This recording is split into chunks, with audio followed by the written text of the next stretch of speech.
Aleluia. Toma aí a sua Bíblia e abre aí no livro de Marcos. Marcos no capítulo 11. O título dessa mensagem é Fé, a força vital para o cristão. Irmãos, eu quando me converti, eu sempre ouvi às vezes os missionários iam na igreja, os pastores pregando, e eles enfatizavam algo com muita força, sabe?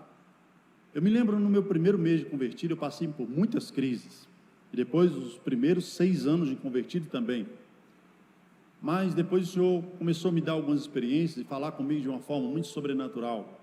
Mas antes disso, eu me lembro que eles enfatizavam algo e que aquilo me tirava o sono, porque eu olhava para as pessoas na igreja e eu percebia muita fé, uma convicção tão firme, e por mais que eu tinha a minha fé natural, eu estava muito sensível naquela conversão. Havia me convertido, eu estava sensível, eu ia para a igreja, irmão, culto de senhor, culto de senhoras, culto de jovem, culto de adolescente, culto de criança, eu ia na igreja todo dia, de segunda a segunda, naquela igreja que eu me converti, lá em Santa Luzia,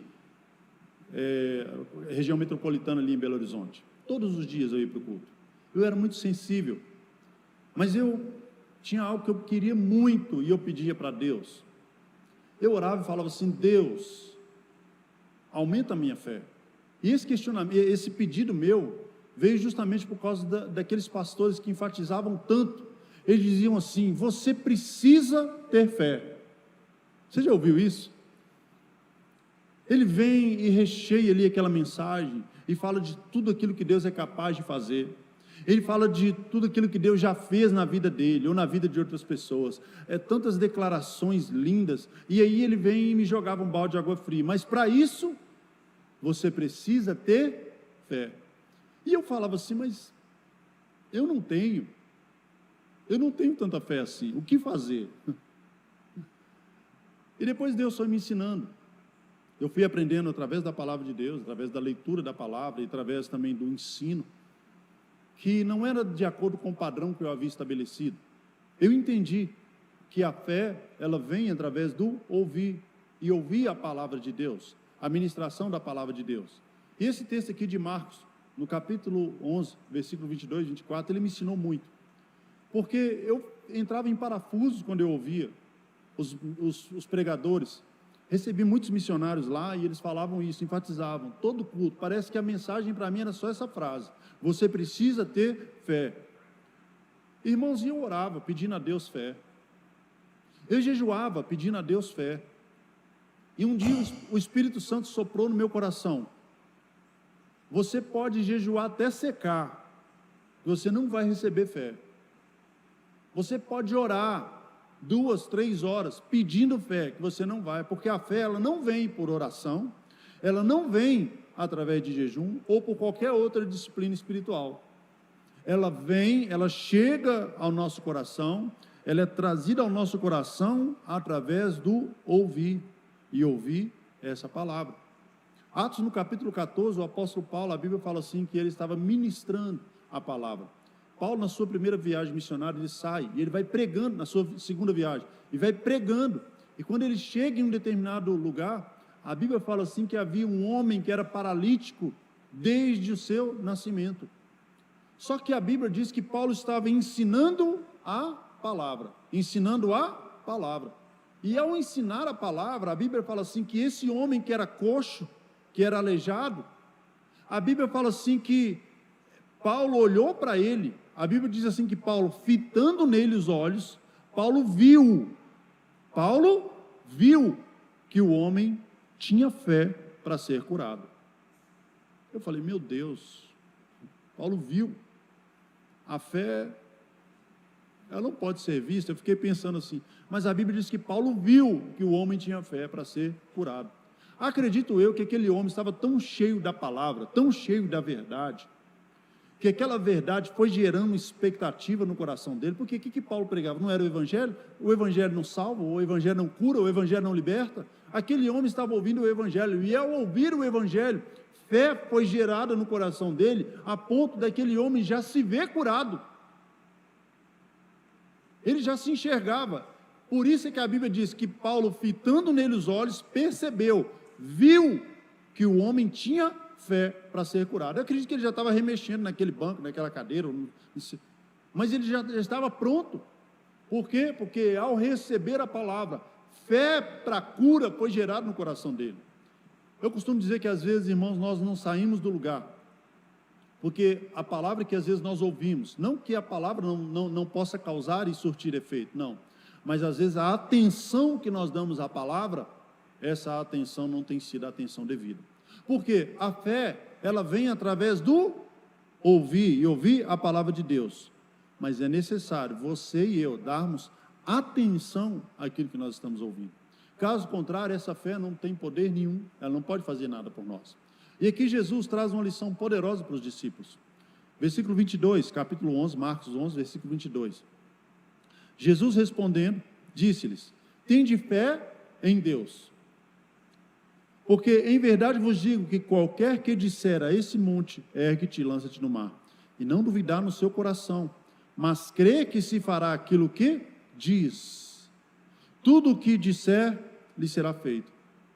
Por isso vos digo que todas as coisas que pedirdes em oração, credes que já recebestes, e assim será com você. É interessante aqui que Jesus ele não fala que somente a fé pode fazer algo por nós.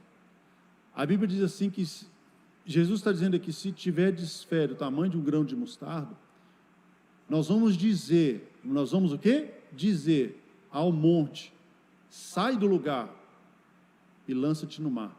Se não duvidar no coração, mas acreditar que aquilo que você está crendo vai acontecer, não é o que você está crendo.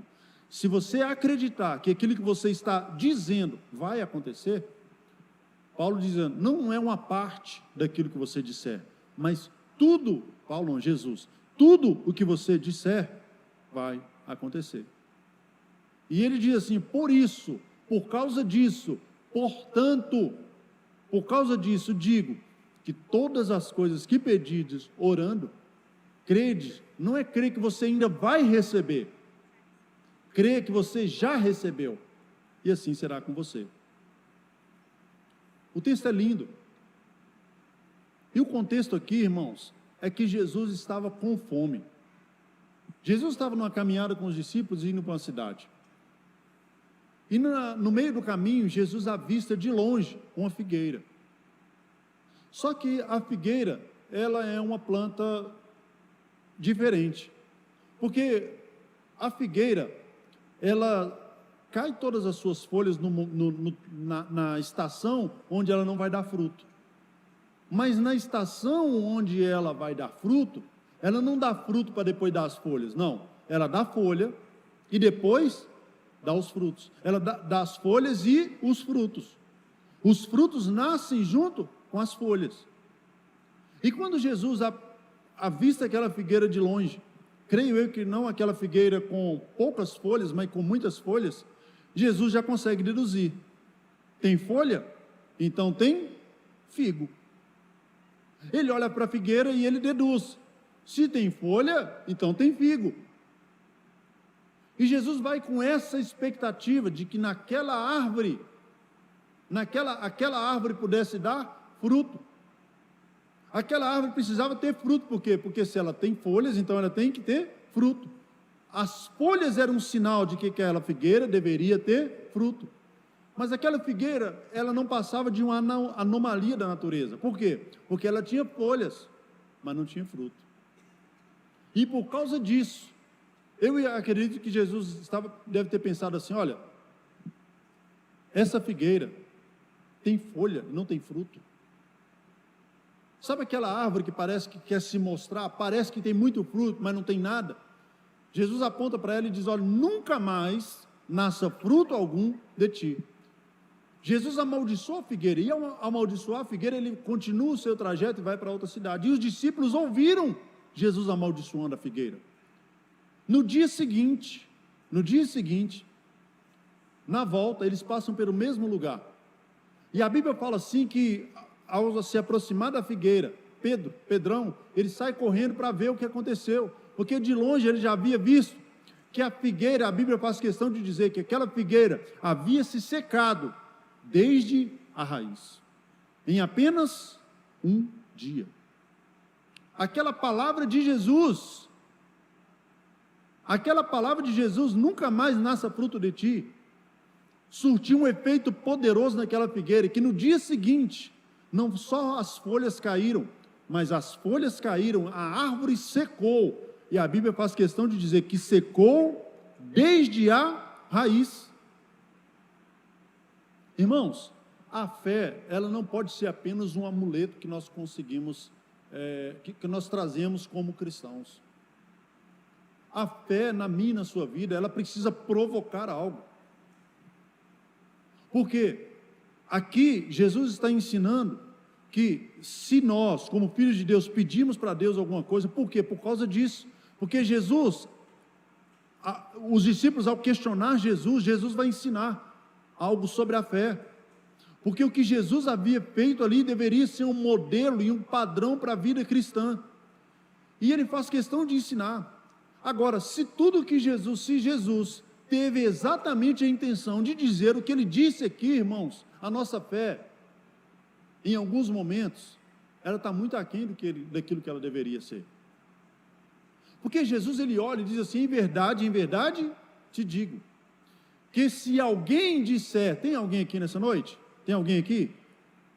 Ele não está apontando para um grupo específico, ele não está dizendo que determinado grupo dos fariseus ou dos doutores da lei, não, ele está dizendo assim, se alguém disser a este monte, para dizer a este monte, quer dizer que havia um monte na sua frente, ele não estava apontando para algo aleatório, ele olhou para o monte e disse assim, se alguém disser a este monte, ergue-te daqui, ou seja, sai do seu lugar, e lança-te no mar, e não duvidar no seu coração, e crer que se fará tudo aquilo que diz, tudo o que disser lhe será feito. Só que às vezes nós usamos a fé como um amuleto e tentamos trazer isso para a nossa realidade, simplesmente para conseguir algo da parte de Deus, e não é bem assim que funciona. O que Jesus está trazendo aqui é uma lição sobre fé, mas não apenas para que o nosso suprimento diário seja uma realidade, não para que todos os dias haja mantimento, não para que todos os dias nós tenhamos fartura, não, a fé cristã, irmãos, não está baseada apenas nessa terra. A Bíblia fala assim, que se nós esperamos de Deus apenas nessa terra, nós somos os mais miseráveis de todos os homens. Mas aqui, a Bíblia, ela ensina, a partir do versículo 25 aqui, vai propor um padrão totalmente inverso aos padrões desse mundo, que é usar a fé não apenas para conseguir algo para mim, porque diz assim o versículo 25, ainda Jesus em contexto continua falando, e quando estiverdes orando, porque ele diz assim, tudo que você pedir ao Pai, Ele vai te dar, tudo que pedir em oração, Deus vai conceder, e ele continua no 25, e quando orardes, perdoai, se tendes alguma coisa contra alguém, para que o vosso Pai que está no céu vos perdoe as vossas ofensas. Quando eu falo que é um padrão totalmente diferente, é porque Jesus aqui, ele está usando o mesmo poder da fé, que é para tirar um determinado monte, sacar esse monte de um lugar e transportá-lo para o outro, está dizendo assim, olha, tudo que vocês pedirdes em oração, o vosso Pai Celestial vai conceder para vocês. Aí isso pode parecer um paradigma, por quê? Porque quando eu olho para a minha vida, para a sua vida, quando eu olho para a igreja em geral, nem tudo que nós pedimos a Deus, nem sempre nós temos.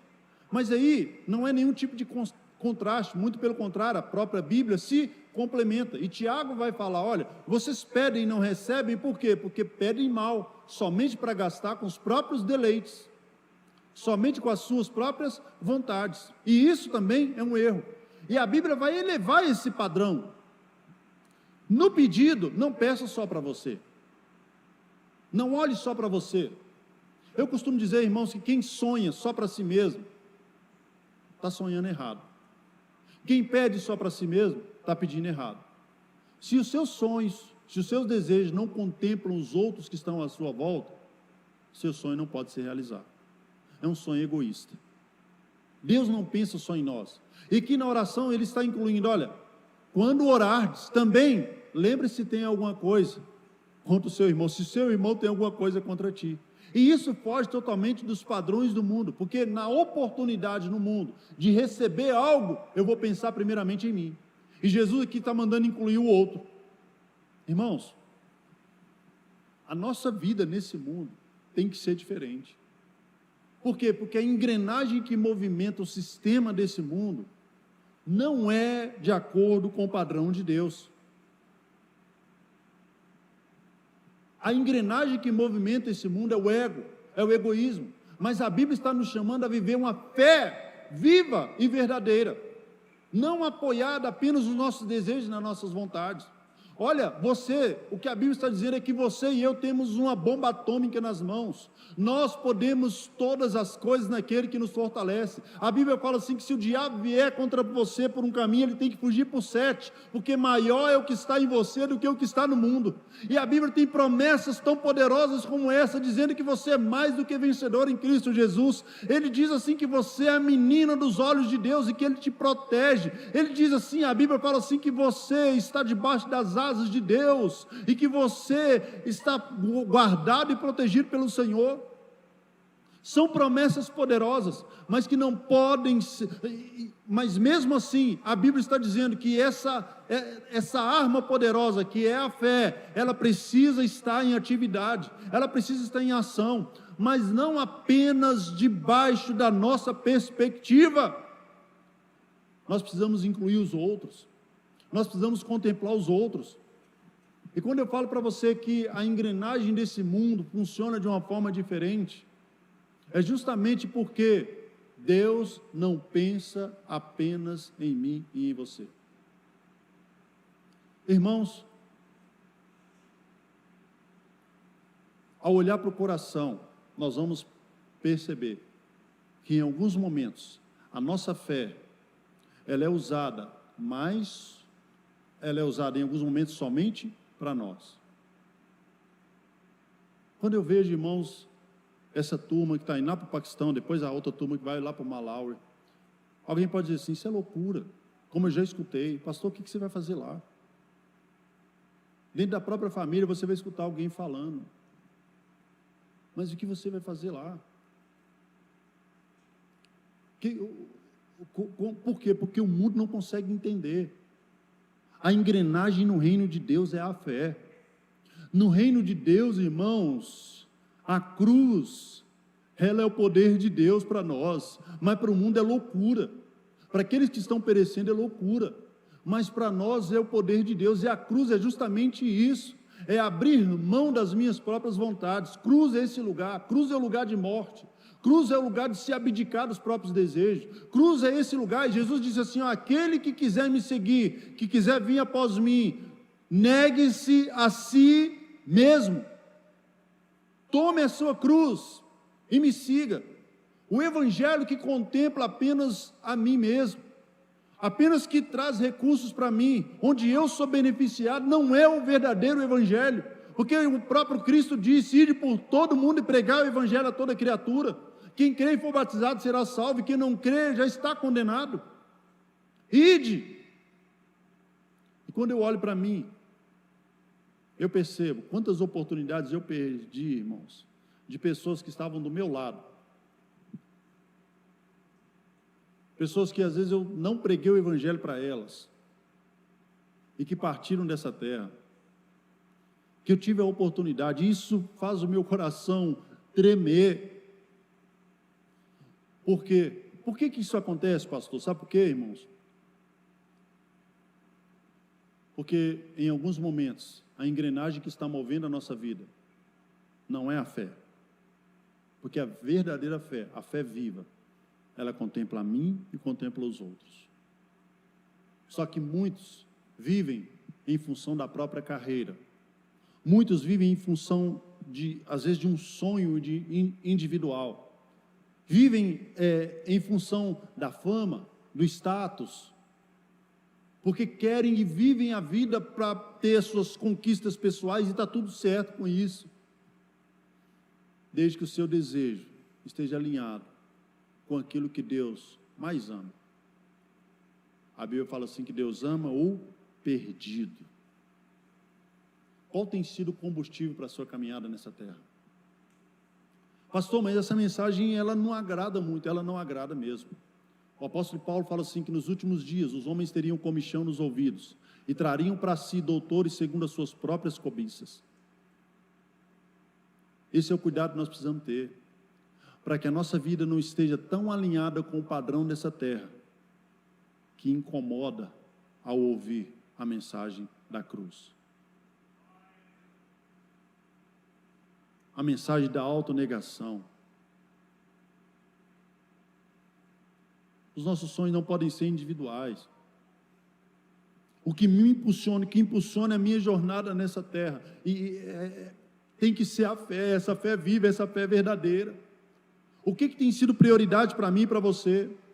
Eu não consigo pensar em alguém, irmãos, egoísta, dispondo seus próprios recursos, para investir em uma obra missionária. Eu não consigo olhar alguém que compra para si mesmo o seu 1000º par de sapatos, e está tudo bem se você tem, não tem problema. Desde que você, de uma forma equilibrada, irmãos, possa também atentar para a dor do aflito. Eu não consigo entender como um sistema pode nos impulsionar a ter e gerar somente para nós, enquanto do nosso lado, às vezes temos crianças de rua morrendo, e está tudo bem, a gente consegue conviver com isso, e nós temos o rótulo e o título de cristãos, e está tudo bem. Não dá. Essa mensagem é justamente para alinhar a nossa perspectiva de fé. A nossa fé precisa ser apoiada naquilo que está lá em Hebreus. Hebreus capítulo 10, versículo 38. Mas o justo viverá pela fé. E se ele retroceder, nele eu não terei prazer. A fé não é um amuleto. É a convicção, irmãos. Não é um poder que está à disposição para nós ganharmos. A fé, ela é a engrenagem que move o reino de Deus. É a plena convicção, a plena confiança de que o Senhor está comigo e com você. E que nós estamos caminhando segundo a sua vontade. O que o mundo vai nos incentivar? Corra atrás do seu dinheiro, do seu trabalho, vá atrás do seu diploma, e é isso mesmo, está tudo certo. Eu também faço isso. Nós precisamos fazer isso. Mas a vida do cristão não é só isso. A vida cristã não é só isso. A vida cristã é renúncia, é entrega. O mundo vai dizer, confie na sua própria força, mas a Bíblia está dizendo assim, que o justo vive pela fé.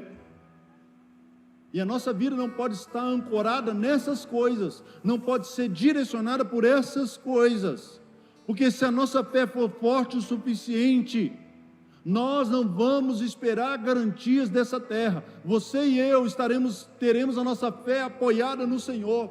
Sabe aqueles momentos onde está tudo bem, está tudo certo, está tudo legal na sua vida? Sim, nesse momento você pode até não precisar muito da fé. Mas e aí? Até onde vão as nossas garantias? E quando faltar o dinheiro? E quando faltar a saúde? Quando eu olho para Jó, irmãos, eu olho para aquele homem se coçando com cacos. Ali faltou a saúde, ali faltou o dinheiro, faltou os filhos, faltou o aconchego do lar, faltou tudo para aquele homem. Mas não faltou a presença de Deus na vida dele. Pode faltar tudo, mas a presença de Deus tem que ser uma realidade na minha e na sua vida. As suas aptidões, os seus talentos, os meus, eles têm o seu lugar. Mas e se um dia tudo isso faltar? A sua fé é suficiente para te manter de pé na presença do Senhor? Porque tudo que Deus quer é que a nossa fé nos eleve a um nível, eleve a mim e a você a um nível superior. Pastor, como assim superior, irmãos? A fé não vai negar a sua realidade. A fé não é burra, ela não nega a realidade, mas ela faz você caminhar e andar numa realidade superior à que você vive agora. E não é porque você vai ter muitas conquistas e bens, não. A realidade superior é o fato de que mesmo você estando passando por tempestades, o seu coração está em paz. Eu lembro de um rapaz um dia que sentou lá na minha casa, no sofá da minha casa. Esse rapaz era drogado e eu ajudando esse rapaz. E ele perguntou assim: mas pastor, eu estou inquieto, pastor, está difícil a minha vida. Eu disse para ele assim: irmão, tudo que você precisa é da palavra de Deus, que essa palavra de Deus vai gerar fé no seu coração. Sabe por quê? Porque foi essa palavra que trouxe paz ao meu coração. Tem gente, irmãos, que só precisa de paz. Eu lembro que eu abri os braços no sofá, eu tipo que debrucei, e eu falei para ele assim: olha só para você ver como que eu estou legal, eu estou em paz. Por quê? Porque a palavra de Deus, e não aquilo que eu tenho, e não as minhas expectativas aqui, é essa palavra é que pode me levar para uma realidade superior acima daquilo que eu vivo. Eu lembro da história de um alpinista. Ele foi lá para o Monte Everest, subiu sozinho aquele lugar, e no terceiro dia, eu não sei se isso é uma história ou se é apenas uma parábola, mas é muito interessante, que nos ensina muitas coisas. No terceiro dia, ventou muito, e tudo branco, aquela neve caindo, e ele escorrega, e ele cai ladeira abaixo, e ele vai caindo, e parece que a vida dele passou ali em um segundo diante dos seus olhos, e de repente ele sente um tranco, naquela queda tão forte, ele sente um tranco, era a corda que estava amarrada na sua cintura, e quase separa ele no meio, mas naquele momento, ele faz uma oração, ele ora assim: Deus, me ajude, Deus me ajude. E no meio daquela ventania toda, naquela tempestade, naquela nevasca, no meio daquela nevasca, ele escuta uma voz bem de longe, ele escuta assim: corte a corda. Naquele momento ele raciocinou, ele pensou assim: mas se eu cortar a corda, eu vou terminar de descer ladeira abaixo, eu vou morrer, eu vou chegar no fundo desse buraco, eu vou morrer. Mas ele escutou novamente: corte a corda. Irmãos, há momentos na nossa vida que a gente está tão lá embaixo, que nós já descemos tanto, que parece que a vida vai nos partir no meio, e que nós não temos nenhuma alternativa a não ser seguir a voz que nós estamos ouvindo. E esse homem, ele não deu ouvidos, ele começou a escutar apenas a voz da sua razão, dizendo assim: se eu cortar a corda, eu vou morrer. E uma semana depois, o resgate foi buscar, aquele homem estava seguro na corda, congelado, morto. E quando o resgate chegou, eles perceberam que aquele homem estava a 50 centímetros apenas do chão, apenas 50 centímetros do chão, mas havia uma voz no seu ouvido dizendo: apenas corte a corda. Ele tinha todas as ferramentas nas mãos, ele tinha uma faca, ele tinha tesoura, ele tinha líquido, ele tinha tudo. Na sua caminhada pode acontecer de às vezes você cair, mas entenda uma coisa: Deus já está dando para você todos os recursos necessários para que quando você cair, você corte a corda, você se desvencilhe, você possa deixar tudo aquilo que te prende a um lugar de morte. Sabe por quê? Naquele momento, se ele tivesse cortado a corda 50 centímetros, ele cairia ali, mas aquela pequena queda de 50 centímetros não iria matá-lo, mas ele poderia procurar um abrigo, e depois da tempestade passar, ele estaria vivo. Mas não, ele deu lugar apenas à razão. apenas a razão.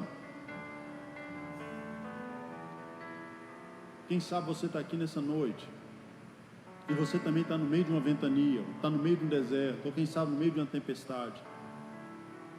E a voz de hoje é a voz de Deus para dizer para você: apenas confie.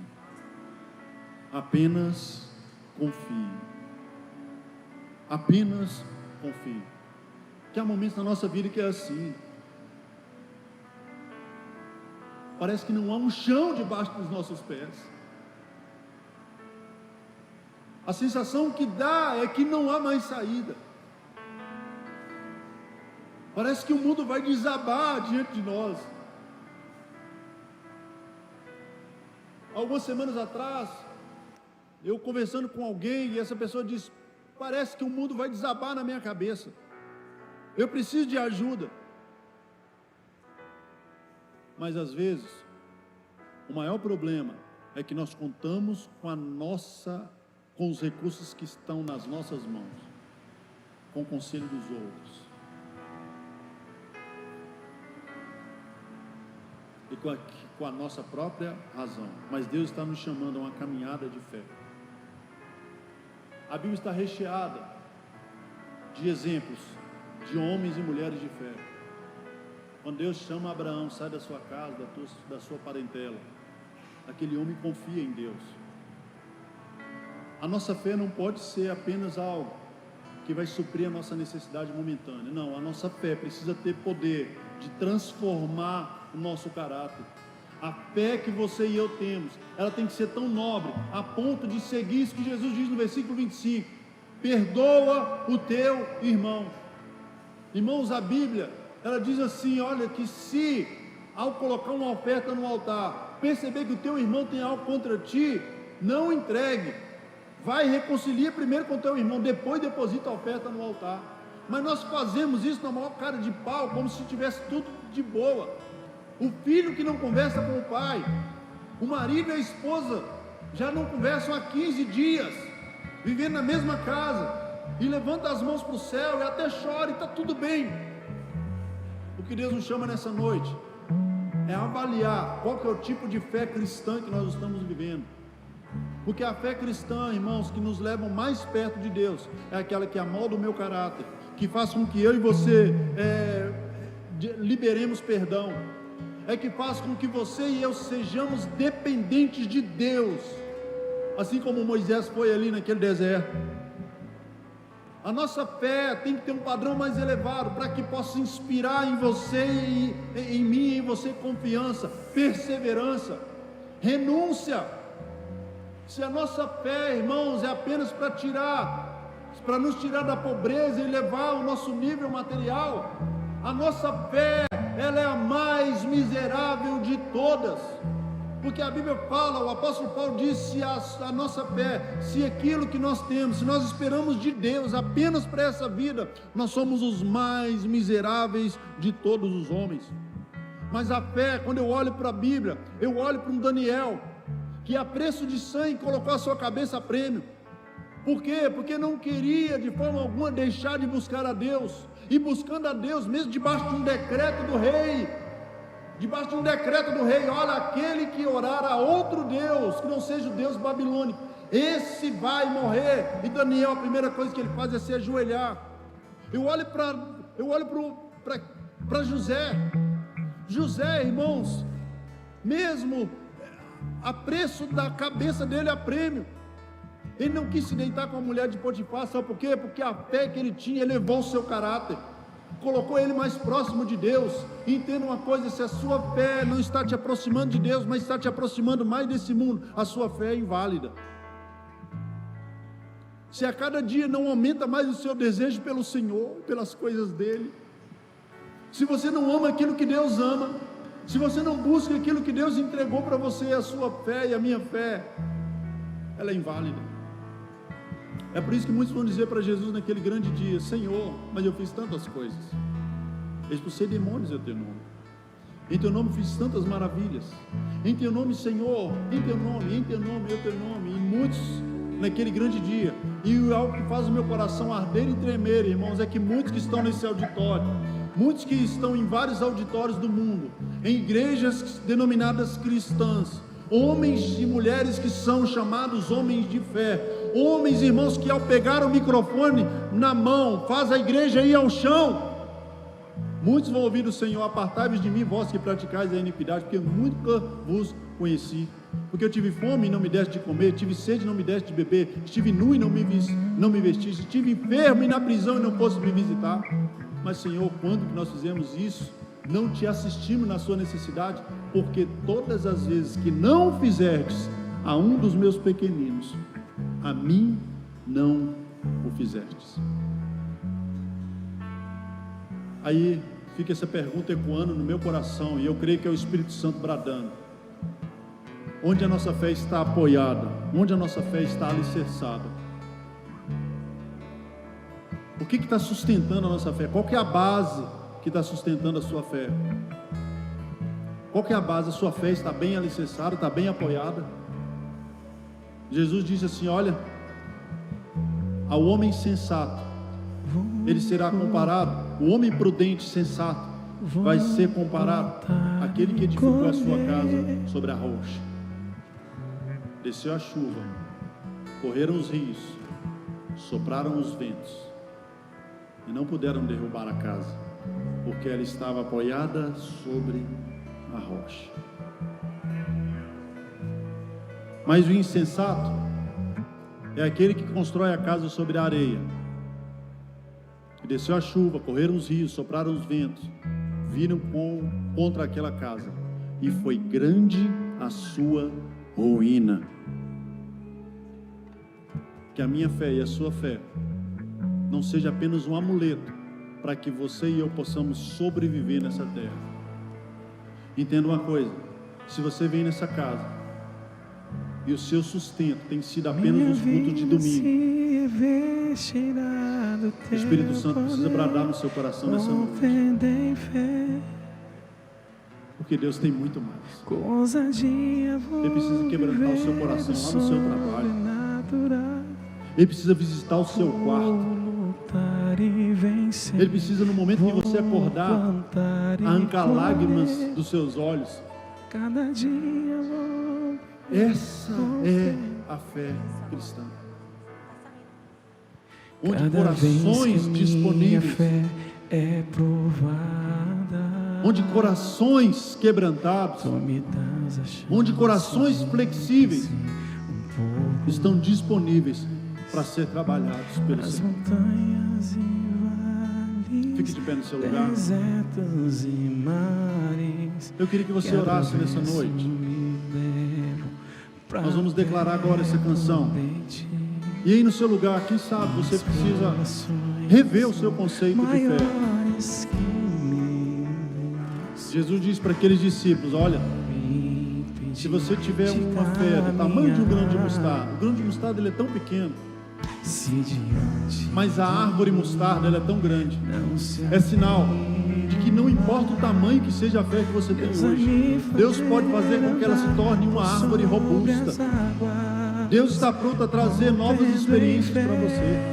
Ele está pronto a fazer com que a sua fé seja robusta, de forma que ela não venha apenas trazer benfeitorias para você e para sua casa. Tem pessoas, irmãos, que vêm até que a casa fique pronta, até que a parcela seja paga. Não!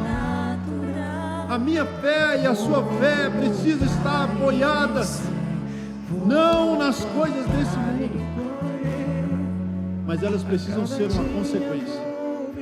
É por isso que aquilo que nós falamos aqui no momento das ofertas tem que ser uma realidade na nossa vida. Buscai em primeiro lugar o reino de Deus, e as outras coisas vos serão acrescentadas. Feche seus olhos.